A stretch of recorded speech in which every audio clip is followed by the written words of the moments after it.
अस्सलाम वालेकुम नाज़रीन, वेलकम बैक। तो ब्रेक पे जाने से पहले कुछ सवाल आए थे, इंशाल्लाह मैं उसके जवाब दूंगी पहले और फिर हम अपने शो को जो है और आगे बढ़ाएंगे। तो जिन्होंने मुझे फ़ोन किया था वो पेट की गैस के बारे में कुछ जानना चाहते थे। पेट में गैस अक्सर रहती है और बहुत ज़्यादा दर्द होता है और वो कुछ खा नहीं सकते। अच्छा, आप एक काम कर सकते हैं, मैं आपको इंशाल्लाह 2 नुस्खे बताती हूँ। अगर आप उसको रोज़ाना इंशाल्लाह अपने जो है अमल में लेकर आए तो काफ़ी हद तक फ़ायदा पड़ेगा। तो जैसे आपने हर खाना खा लिया है, अब इसके लिए आपको हर खाने के बाद अगर आप अपने लिए एक नीम गर्म पानी में एक जो नींबू का रस, आप 1 चम्मच नींबू का रस का इस्तेमाल करें और उसको आप पी लें तो ये आपके लिए बहुत फ़ायदेमंद होगा। तो आप जो इसका इस्तेमाल जो है रोज़ाना कर सकते हैं, ठीक है। और इसके अलावा आप ये भी करें, क्योंकि आपकी जो पेट में बहुत ज़्यादा ब्लोटिंग होती है तो उसके लिए जो है सौंफ का आप इस्तेमाल कर सकते हैं मिश्री के साथ। आप चाहे तो मिश्री कम डालें, आप कम ज़्यादा उसको कर सकते। इसको आप पीस के आप इसका पानी इस्तेमाल कर सकते हैं इंशाल्लाह, जो आपके ब्लोटिंग को है काफ़ी हद तक ख़त्म कर सकता है। तो ये 2 नुस्खे हैं, खाना खाने के बाद आप दोनों का इस्तेमाल कर सकते। जब भी आप खाना खाएं, चाहे आप ब्रेकफास्ट खा रहे हो, चाहे आपने लंच करा हो या आपने डिनर किया हो, आप नींबू का पानी का इस्तेमाल करें रोज़ाना, क्योंकि कुछ कुछ ब्लोटिंग जो है नींबू में जो सिट्रिक एसिड होता है उसकी वजह से जो आपकी ब्लोटिंग है वो कम हो जाती है। तो आप पहले इसका इस्तेमाल कर लें। तो 1 गिलास गुनगुने पानी में 1 चम्मच आपने नींबू का रस डालना है। अच्छा, कोशिश करें कि फ़्रेश नींबू आप काट के उसका रस करें, ना कि वो बॉटल वाला इस्तेमाल करें। तो इससे काफ़ी हद तक आपको जो है फ़र्क पड़ेगा। और सौंफ और मिश्री का इस्तेमाल साथ में करना है आपको। आप चाहे तो दोनों का पाउडर बना के रख लें। सौंफ और मिश्री हम वज़न आप ले लें और उसको पाउडर बना लें। और जब भी आप खाना खा रहे हो या खाना खाने के 1 घंटे बाद पानी लेना है आपको। अच्छा, ये पानी आप ठंडे पानी में भी ले सकते। ये जो मिश्री और सौंफ है उसको आप ठंडे पानी में भी ले सकते हो। उसको एक पानी ले आप, जैसे भी आपको नॉर्मल टेम्परेचर का पानी ले, उसमें 1 चम्मच आपको मिक्स करना है और इसका इस्तेमाल करना है इंशाल्लाह। देखिए आप ये 2 नुस्खे से आपको कितना फ़र्क पड़ता है, फिर आप मुझे ज़रूर बताएं इंशाल्लाह। तो पेट पे और कोशिश करें, जैसे चने की दाल, जिससे जो है ब्लोटिंग ज़्यादा होती है, जो जिन चीज़ों से आपको ब्लोटिंग होती है, आलू का इस्तेमाल आप कम कर दें। चने की दाल जो भी होती है, चाहे वो चिकपीस हो या फिर चना दाल हो, जो भी चने के फॉर्म में होते हैं, वो आपने कम कर देना है ब्लोटिंग के लिए। तो और अगर आप सैलेड खा रहे हो, हरी पत्तियों के सैलेड जो रेडीमेड्स होते हैं, आप उसको बंद कर दें, क्योंकि कभी कभी ऐसा होता है कि उन चीज़ों से भी जो हमको पेट में ब्लोटिंग ज़्यादा होती है और हमें पता नहीं चलता है, क्योंकि हमारा जो पेट है वो बहुत सेंसिटिव होता है सैलेड को लेकर। लेकिन कुछ लोग नहीं इसको समझ सकते हैं। लेकिन यहाँ पे ज़्यादातर जो IBS की परेशानी जो एशियन कम्युनिटीज़ को होती है, वो कहीं ना कहीं जो हम सैलेड इस्तेमाल करते पत्तों वाला, जो हरी सब्जियाँ, जो हरे सैलेड्स जो बहुत ज़्यादा मिलते, कोई ना कोई जो सब्ज़ी है हरी पत्तियों की, वो हमें सूट नहीं होती, उसकी वजह से ब्लोटिंग ज़्यादा होती है। तो कोशिश करें। और खाली पेट चाय कॉफ़ी अगर आप लेते हो तो वो बंद कर दें, क्योंकि जिस किसी को भी ब्लोटिंग की शिकायत हो वो सुबह उठ के खाली चाय ना पिए, चाय के साथ पहले कुछ और खा ले, जैसे एक ब्रेड का पीस हो या कुछ, आपको जो भी नाश्ता खाना चाहते हो उसके दरमियान आप खाएं, तो ये आपको काफ़ी फ़ायदा पहुंचाएगा। तो खाली पेट आपने चाय नहीं पीना है या कॉफ़ी नहीं पीना है।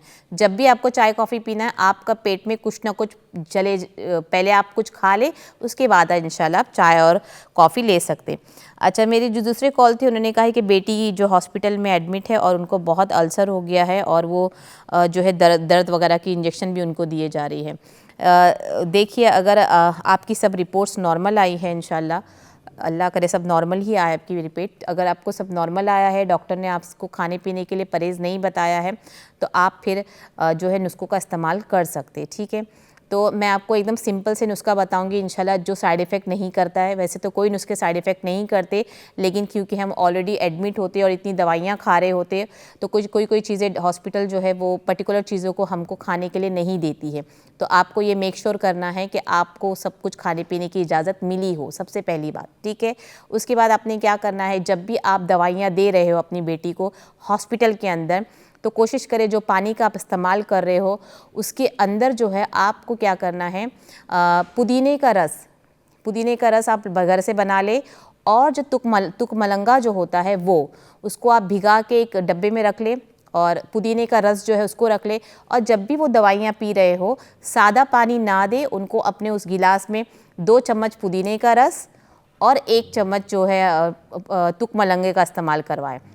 तो जब भी वो दवा पिए, चाहे वो आधा गिलास ही क्यों ना पिए, उतने हिसाब से आपको डालना है। और जब भी वो पिए, दवा पिए या जो भी है, उनको ये पानी पिलाए, खालिस पानी ना पिलाए। इस पानी का इस्तेमाल उनकी सेहत के लिए अच्छा होगा। उसके अलावा आप जो है दूधिए का, जो दूधी लौकी होती है, लौकी का जूस आप उनको पिला सकते हैं। अनार का जूस बहुत अच्छा होता है, बेहतरीन होता है पेट के अल्सर के लिए। किसी भी किस्म का अल्सर जो है, हम कोई भी ठंडी चीज़ जिसकी तासीर ठंडी होती है, उससे हम ख़त्म कर सकते हैं। तो आप ये जो 2 नुस्खे हैं, आप इंशाल्लाह उसका इस्तेमाल करें। उनको आप डॉक्टर से पहले कंसल्ट कर लें कि आप उनको लौकी जो है, लौकी का जो जूस है आप उनको देना चाहते हैं, कोशिश करें फ्रेश बना हुआ घर में हो और उनको आप पिलाएं। और अगर आप वो लौकी का जूस पिला रहे हो दिन में 1 दफ़ा, लेकिन जो पुदीने का जो पानी आप मिला के पिलाओगे वो 3 दफ़ा, आप जब भी वो दवा पिए उसके साथ इंशाल्लाह उसको पिलाए तुक मलंगे के साथ। और जो दूधी का है वो दिन में 1 दफ़ा, जब भी वो पीना चाहे, आधा कप भी पी ले तो बहुत है। लेकिन जब भी आप उनको पिलाए उसमें 3 से 4 ड्रॉप जो है कलौंजी का तेल डाल दें, ठीक है। 1 ही दफ़ा दिन में पीना है आपको। ये 2 नुस्खे इंशाल्लाह इसका इस्तेमाल करें और देखिए उनको इंशाल्लाह। और जब भी आप, मैं हमेशा, पता है, जब हम बहुत ज़्यादा, मेरा ऐसा मानना है, ऐसे यकीन और अकीदा है अल्लाह पर कि जब मुझे बहुत ज़्यादा कुछ चीज़ें समझ में नहीं आती हैं और मैं, जब ऐसा लगता है कि कोई चीज़ मुझे ख़त्म कर रही है, तो मैं कभी भी कलौंजी का जो है ऑयल अपने साथ रखती हूँ। क्योंकि दाना भी हम रख सकते हैं, लेकिन मुझे लगता है वो हम अपने बैग में हमेशा इस चीज़ का इस्तेमाल करना चाहिए, क्योंकि इसका एक अलग ही हमारा ईमान होना चाहिए उस चीज़ पर कि अगर जहाँ पर चीज़ें ख़त्म होती नज़र आई तो अल्लाह ताला इससे हमें रोशनी देता है। तो आप उसका, जब भी आपको ऐसा लगे कि आप पे कोई चीज़ असर नहीं कर रही है, तो यकीन माने, उस यकीन के साथ अल्लाह को याद करके, और अगर आप 5 ड्रॉप जो है, 3 से 5 ड्रॉप अगर आप अपने जूस में या चाय में इस यकीन के साथ मिला के पिए कि अल्लाह ताला आपको ठीक करने वाला, शिफा सिर्फ उससे मिलने वाली है, यकीन मेरे आपको काफ़ी हद तक आराम मिलेगा। और ये चीज़ें मैंने पैंडमिक के टाइम पे बहुत आजमाई है, और इस चीज़ से मुझे यकीन है कि जब बहुत ज़्यादा चीज़ें ख़राब हो जाती है तो वहाँ पे मैं इस चीज़ को पकड़ लेती हूँ कि नहीं, यही एक वाहिद चीज़ है इंशाल्लाह जिससे मुझे अल्लाह शिफा देने वाला है। कोशिश करें गर्म चीज़ों से बिल्कुल दूर रखें। खजूर भी गर्म चीज़ों में आती है। अक्सर मैंने देखा है लोगों को गलतियाँ करते हुए, जब कोई बंदा बीमार बहुत ज़्यादा हो जाता है तो उसको प्लेट भर के आप हर किस्म की खजूर ला के रख देते हो। खजूर अल्लाह ने वाकई में, जैसे मैंने आपको उस दिन बताया था मेरे एक एपिसोड में, अजवा खजूर की जो मैंने खासियत आपको बताई थी वो एक है, लेकिन बहुत सी चीज़ जो होती है वो गर्म होती है।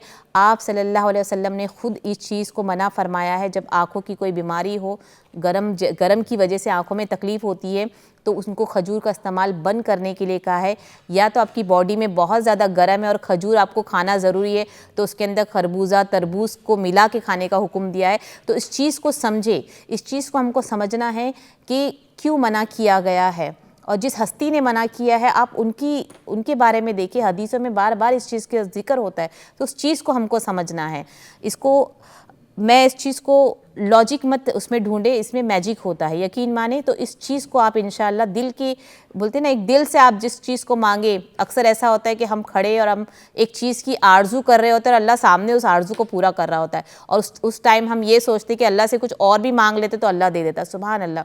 तो ये सब चीज़ें हैं, यकीन पर है, दिल की यकीन पर। अगर आपको इत्मीनान है इंशाल्लाह ये चीज़ खाने से मैं ठीक हो जाऊँगी, तो यकीन माने इंशाल्लाह अल्लाह उसमें शिफा ही देने वाला है। तो आप ज़रूर इसका इस्तेमाल करें, लेकिन दूधी का जो है जूस वो इस्तेमाल करें, काफ़ी हद तक पड़ेगा। और तुक मलंगा और पुदीने का रस आपको फ्रेशली निकालना है रोज़ाना, ठीक है। तो आप ये इस्तेमाल करें इंशाल्लाह। और उनके लिए जो भी लोग सुन रहे हैं वो सब दुआ करें उन लोगों के लिए जो परेशान हाल है अपनी बीमारियों को लेके, अपनी सेहत को लेके, और जो वो कॉल करते हैं और बताते हैं स्पेशली कि फ़लाना शख्स या बेटी हो, बेटा हो, माँ बाप हो बीमार है।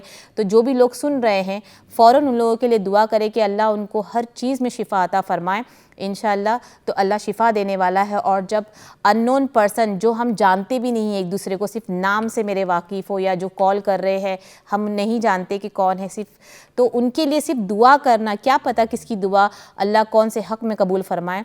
तो सब दुआ करें कि अल्लाह इनको बहुत जल्दी शिफा दे और इनकी परेशानियों को दूर करे, आमीन या रब्बुल आलमीन। अच्छा, जो मेरे दूसरे कॉलर, जो मेरे तीसरे कॉलर थे, उन्होंने कहा था कि जो खातून मुझे कॉल की तो उन्होंने कहा आँखों में पानी आता है। तो जैसे कि मैंने आपको कहा है कि आपने सुरमा बंद कर दिया है, अगर आपके पास सुरमे की डब्बी रखी हुई है तो सुरमा लगाना शुरू कर दे। अगेन अगर आप जो केमिकल वाला सुरमा ना हो, जैसे मैंने पहले भी जिक्र किया है कि मैं हमेशा सुरमा मुझे चाहिए होता है कि वो पत्थर का हो, मैं मदीना या मक्का से मंगवाती हूँ, फिर उसको पाउडर खुद करती हूँ ताकि मुझे तसल्ली रहे कि ये जो आ रहा है वो वाकई में जो है खालिस है। तो सुरमे का इस्तेमाल चालू कर दे, और सुरमा आँख की काफ़ी बीमारियों को जो है ख़त्म करता है, और आँख का पानी जो है इससे काफ़ी हद तक जो है ख़त्म होता है। अच्छा, ये एक हो गया नुस्खा, इसका इस्तेमाल सुन्नत भी है और आपको फ़ायदा भी इंशाल्लाह पहुंचाएगा। और दूसरा आपको ये करना है कि एलोवेरा का जेल, अगर आपको पत्ते मतलब जो फ्रेश होता है एलोवेरा जेल, उसको आप थोड़ा सा ग्राइंड कर ले एकदम पानी की शक्ल में, और उसको अगर आप या फिर उस पत्ते के अंदर भी अगर आप लगा हुआ है एलोवेरा और आँखों में से काजल की तरह लगा लें इंशाल्लाह, तो आपको काफ़ी हद तक फ़ायदा होगा। तो ये आपको 10 से 15 दिन तक इंशाल्लाह रोज़ाना करना है। सुरमा अगर आप रोज़ाना लगा रहे हैं तो ये भी बहुत फ़ायदेमंद है, और अगर आप एलोवेरा का पानी भी लगा रहे हैं तो बहुत फ़ायदे। अच्छा, इसके अलावा अगर आप रोज़ाना जो करी लीव्स होती, करी पत्ता होता है, मैं तो करी पत्ता ही बोलती हूँ, मुझे नहीं पता और क्या उसको बोला जाता है, करी लीव जो होती है फ्रेश वाली, अगर आप रोज़ाना उसको चबाएं, जैसे आपने एक डंटल लेनी है, एक डंटल में अगर मैं बोलूँ 5-6 पत्ते हो या 7 पत्ते हो या उससे ज़्यादा हो, एक लाइन जो होती है उसकी डंडी होती है टहनी जैसी, आप उसको रोज़ाना इस्तेमाल करें, क्योंकि आँखों की जितनी भी परेशानियां हों वो तेज़ पत्ता खाने से इंशाल्लाह दूर हो जाती है। आँखों को बहुत ताकत मिलती है, और जो बीनाई जो हमारी आँखों में जो तकलीफ़ होने वाली है दवाइयों की वजह से या कोई बीमारी की कमज़ोरी की वजह से, तो ये आपको बचाने में मदद करती है। तो करी पत्ता हरी वाली, फ्रेश, सूखा हुआ नहीं, तो इसका आप इस्तेमाल कर सकते हैं, करी लीव्स का, तो रोज़ाना इसको खाएं। तो ये 3 नुस्खे इंशाल्लाह मैंने आपको बताया है, और कोई भी नुस्खा आप इस्तेमाल करें, मैं चाहूँगी आप 7 से 10 दिन तक कंटिन्यूसली करें, आपको जब तक आपको उसकी तसल्ली ना हो जाए, क्योंकि उसके बाद ही आपको पता चलेगा कि ये आप पे कितना असर कर रहा है।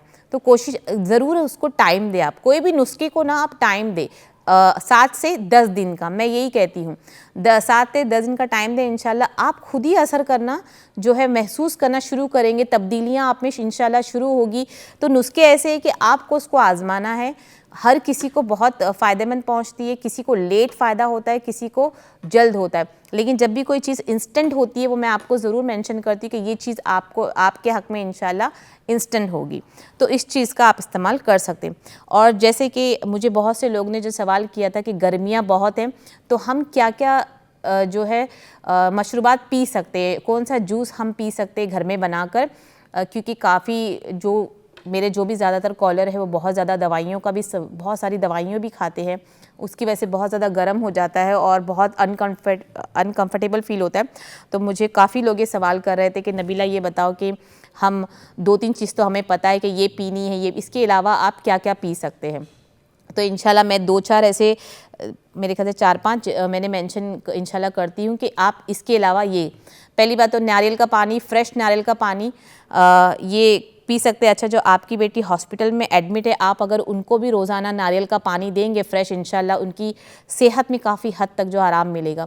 मैं तो यही कहती हूँ कि जब भी आप दवाइयाँ खा रहे हो, आप उसको किसी ऐसे पानी के साथ पिए जो आपके जिस्म में जाके जो है ठंडी हो जाए, क्योंकि कोई दवाइयों में जो है मेंशन होता है कि आपको कोई हाजमे की ऐसी कोई पानी नहीं पीना है जो आपकी दवा को हज़म करे, वो बॉक्स में लिख कर आता है। अगर ऐसा लिखा हुआ है तो आप ऐसी कोई चीज़ ना पिए, कोई नुस्खा ऐसा ना पिए जो आपकी चीज़ों को डिज़ोल्व कर दे या आपको डाइजेस्ट कर दे, बेहतर उसमें लिखा हुआ आता है। लेकिन जिन दवाइयों में नहीं लिखा आता, इसका मतलब आप उसका इस्तेमाल कर सकते हैं। तो आप जैसे नारियल का पानी पी सकते हो, ऑरेंज का जूस पी सकते हो, तो जैसे तुक मलंगा है उसका पानी आप पी सकते हो, शक्कर का इस्तेमाल करने की बिल्कुल ज़रूरत नहीं, क्योंकि उसी का फ़ायदा उठाना है। अच्छा, एक बात और मैं बताना है मुझे कि तुक मलंगा का और चिया सीड का जो आजकल निकला है, क्योंकि लोग क्या करते हैं कि इसको जैसे 1 गिलास में आधा टीस्पून या 1 टीस्पून बहुत है, एक गिलास भर के पानी में, उससे ज़्यादा शामिल करने की मुझे नहीं लगती कोई ज़रूरत होगी, ठीक है। क्योंकि अक्सर अभी बहुत से ऐसी चीज़ें हमने देखा है कि चिया सीड का इस्तेमाल इतना ओवर, क्योंकि सुपर फूड कहा जाता है उसको, तो इतना एक्सेस उसका इस्तेमाल हो रहा है कि वो गले में जाके अटक रहा है और हम अपने बच्चों को भी इसी तरह दे रहे हैं। तो प्लीज़ इस चीज़ का ख्याल रखें, क्योंकि ये चीज़ चिकनी होती है, ये जब आप उसको भिगा के रखते हो कुछ वक्त तक, तो उसको क्वांटिटी के हिसाब से ज़्यादा पानी में भिगाए, ना कि उसको कम पानी में भिगाए, क्योंकि कुछ वो एक दूसरे से चिपक जाती है और बड़े बड़े उसके गोले भी जो है वो हम ध्यान नहीं देते मिक्स करने के वक्त, और वो गले पे जाके जो अटक जाती है। तो ऐसे बहुत से केसेस ऐसे सामने आए हैं। तो उसका बेहतरीन तरीका है, जितना गिलास आपने बनाना है उतना उसको मिक्सचर करें आप। ज़रूरत उसमें नज़र आने की जैसा नहीं करना है हम लोगों को। जैसे एक जग के अंदर 1 टेबलस्पून बहुत हो जाता है तुकमलंगा, मेरे हिसाब से मैं ऐसे ही इसको काउंट करती हूँ। उसी तरह चिया सीड का भी यही है। जैसे आपने पाउडर अगर ले रहे हो तो आपने थोड़ा सा मुट्ठी, मुट्ठी नहीं, चुटकियाँ जो होती, 2 चुटकियाँ आपने ऊपर से खाली स्प्रिंकल कर लिया हो, इट्स मोर देन इनफ। उससे ज़्यादा आपको नहीं लेना है। अगर आप अभी आज मैंने चिया सीड भिगाया है, तो वो आधा टीस्पून 1 गिलास में भी बहुत लग रहा था, वो चिपक रहा था आपस में। तो बहुत इम्पोर्टेंस है कि आप इसकी इम्पोर्टेंस को समझें कि आपको ऐसा नहीं पीना है कि वो आपके गले में जाके अटके, क्योंकि अक्सर ऐसी हो रहा है, ठीक है। तो ये चीज़ का बहुत ख्याल रखें। तो जैसे जूस का बता रही थी मैं, तो क्या क्या पी सकते हैं। गोंद कतीरे का तो मैंने आपको कहा है, और ठंडी के लिए बेस्ट है, पेट के अल्सर के लिए बहुत बेहतरीन होता है। तो आप हर चीज़ जो है अलग अलग किस्म के जूस का इस्तेमाल कर सकते हैं। और काली बीज का शरबत, तुकमलंगा बेहतरीन शरबत है। और सत्तू का जो होता है, मुझे नहीं पता कितने लोगों को सत्तू का शरबत पता है, लेकिन सत्तू का शरबत बहुत गर्मियों में बहुत ज़्यादा बेहतरीन होता है। और काले नमक का इस्तेमाल आप कर सकते हो गर्मियों के लिए, और ये बहुत ज़्यादा फ़ायदेमंद होता है। पेट में जिनको गैस अक्सर होती है उनके लिए भी काला नमक बहुत बेहतर होता है। तो सत्तू का शरबत होता है, जैसे भुने हुए चने का पाउडर बना के उसको पानी में डाल के, उसमें थोड़ा काला नमक डाल के, नींबू थोड़ा सा डाल के, ज़ीरा पाउडर डाल के उसको इस्तेमाल करते, जो आपको गर्मियों में बहुत ठंडा और बहुत अच्छा महसूस करवाता है। इसका भी आप इस्तेमाल कर सकते। ये चीज़ें आप बना के, जैसे एक दिन आपने ये पी लिया, एक दिन आपने कुछ और पी लिया, इससे क्या होगा, जो आपके जिस्म में न्यूट्रिशंस की कमी होती है इंशाल्लाह इन गर्मियों के मौसम में जो है इंशाल्लाह ये भी पूरी हो जाएगी। तो इन चीज़ों को खाली हमको समझना है। और रिफ़्रेशिंग भी होता है ये सब चीज़ें। तो सत्तू का हो गया है। फिर उसके अलावा आपने छाछ, बटर मिल्क सबसे बेहतरीन है। उसमें आप पुदीना पत्ता डालें, पुदीना पीस के डाल दें, ज़ीरा पीसे, काला नमक तो होता ही है उसमें। मैं कहूँगी जब आप शरबत बना रहे हो, ये सत्तू और ये छाछ वगैरह, उसमें हरी मिर्ची माइनस कर दें। मैंने देखा है कि बिना मिर्च मसाले के हम शरबत भी नहीं पीना चाहते। तो प्लीज़ ऐसा ना करें, क्योंकि एक शरबत है, सिर्फ एक सिंपल सा पानी उसको बना के पीना है। उसमें भी आप टेस्ट लाने के लिए काला नमक फ़ायदेमंद है, वो पिए। ज़ीरा बहुत फ़ायदेमंद है माशाल्लाह, उसको डालें। उसके अंदर आप हरी मिर्ची भी डाल देते हो, लाल मिर्ची डाल देते हो। उसको आप टेस्ट कैसे दे सकते हो। जो फ़ायदा आपको छाछ से मिलने वाला, जो प्रोबायोटिक आपको मिलने वाला है छाछ से, लस्सी से, आप उसमें मसाले डाल के जो है उसको काफ़ी हद तक जो है ख़त्म कर देते हो, उसकी तासीर को ही हम ख़त्म कर देते हैं। तो हमें चाहिए कि समझे मसाला किस चीज़ में डालना है और किस चीज़ में नहीं डालना है। और जिन मसालों को मैं आपको नुस्खों के लिए इस्तेमाल करने बोल रही हूँ, उसका इस्तेमाल आप इंशाल्लाह करें, जो आपके लिए फ़ायदेमंद होगा। उसके अलावा कुकुम्बर का शरबत बहुत बेहतरीन होता है गर्मियों को मिटाने के लिए, गर्मियों की, और जिनको प्यास बहुत ज़्यादा लगती है, ये सत्तू के शरबत, छाछ और ये ककड़ी जिसे कहते हैं, खीरा जिसे कहते हैं, खीरा, उसका शरबत बना के पिए। जिन लोगों को प्यास बहुत लगती है गर्मियों में, अक्सर है ना कि पानी पी रहे हो, गला फिर भी सूख रहा है, ज़बान सूख रही होती है, उनके लिए बेहतरीन शरबत है। तो आप ये इसको बना के आप पी सकते हैं। ये मशरूबात का आप इस्तेमाल करें। ये जो रेडीमेड्स जो बॉटल्स रखी है, हर किस्म की बॉटल्स दुकानों पे रखी हुई है, हम उसको लेकर आते, पानी में मिक्स करते और उसको पीते। हमको लग रहा है कि वो हेल्दी है, तो माफ़ कीजिएगा, वो हेल्दी बिल्कुल भी नहीं है। हम रेडी हो रहे हैं किसी और चीज़ के लिए, किसी और बीमारी के डेवलप करने के लिए। तो हम खुद कोशिश करते कि हमारे जिस्म में कोई और बड़ी बीमारी लाहक हो जाए और फिर हम डॉक्टर के पास जाके उसी की दवा खाएं। तो प्लीज़ ऐसा नहीं करें। कभी कभी ओकेशनली चीज़ें पी लिया करें, कोई बात नहीं है। ज़रूरत पड़ती जब जो चीज़ की ख्वाहिश होती है खाने में, हमारी दादी कहती है उसको खा लिया करें, लेकिन उसको रोज़ नहीं खाना है। तो थोड़ा सा इस बात को हमें समझना है, थोड़ी ज़बान में कंट्रोल, थोड़ी ना ज़ुबान का जो टेस्ट बड है हमारा उसको कंट्रोल करें। इंशाल्लाह ये सब चीज़ें जो है आपकी ज़िंदगी में हो रही है वो काफ़ी हद तक ख़त्म हो जाएगी, यकीन माने। उसके अलावा उसके बाद भी अगर आप परेशान हैं तो सोचिए कि अल्लाह ने आपको पसंद किया और आपको आजमाइश में डाला है। एक कॉल ले लेते हैं। अस्सलाम वालेकुम। अस्सलाम वालेकुम। वालेकुम सलाम। जी बोलिए, आपका सवाल क्या है? जी मेरा सवाल ये है कि मेरे हस्बैंड हैं, उनको फॉलेज हुआ था 4 साल पहले। अच्छा। तो दवाइयाँ बड़ी, तो उसके बाद उनके ना मुंह से सख्त बदबू आती है, कपड़ों से, बाथरूम से, तौलिए से। जी जी। तो इसके लिए वो क्या इस्तेमाल कर? अच्छा ठीक है, चले मैं आपको इसके लिए उनके बताती हूँ। सांस में सख्त बदबू है। ठीक है, चले। चलो ठीक है, ठीक। शुक्रिया, बहुत बहुत फिट करिए। चलिए मैं इनके सवाल का जवाब दे दूँ तो इन्होंने कहा है कि इनके हस्बैंड को जो है फालिज हुआ है बहुत टाइम से। अल्लाह उनको शिफाए कामला दे और आपको भी बहुत सब्र दे इसके चीज़ के लिए, और इसका बहुत अजर है। मैं बताऊं, बस बात निकली है तो दिल करता है कि मैं और ज़्यादा बोलूं, तो बहुत अजर है इसका कि एक बीवी अगर अपने शौहर को ऐसी हालत में उसकी खिदमत करे तो ये बहुत बड़ी बात है। उसी तरह शौहर पे भी ये चीज़ लागू होती है। चले, मुंह से बदबू के लिए अगर आप उनको रोज़ाना एक अंजीर अगर वो खा सकते हैं, एक टुकड़ा या 2 टुकड़ा ना अंजीर का, सूखा हुआ अंजीर का टुकड़ा, अगर इंशाल्लाह वो रोज़ाना चबाए तो जो उनकी मुंह की बदबू है इंशाल्लाह वो काफ़ी हद तक जो है वो दूर हो जाएगी। कोशिश करें कि रोज़ाना उनको चबाए। लेकिन अगेन अगर कोई दवाइयों पर है वो, तो डॉक्टर से ज़रूर सलाह कर मशवरा कर ले कि मैं इनको ये देना चाहती हूँ, ये कर सकते हैं। तो मुंह की बदबू के लिए अंजीर जो है वो बेहतरीन इलाज है। तो आप ये एक नुस्खा मुंह के लिए कर ले।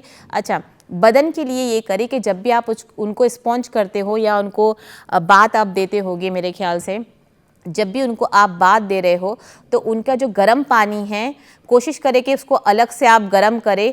फिटकरी होती है, मुझे बिल्कुल उसका फिटकरी जो होती है उस पानी में जो है फिटकरी डाल के उसको गर्म करके उसको पानी से नहलाए, या तो फिर उसके अंदर थोड़ा सा नीम का पत्ता डाल के उस पानी से नहलाए। इंशाल्लाह उससे उनके जो जिस्म का जो बदबू है वो चले जाएगा।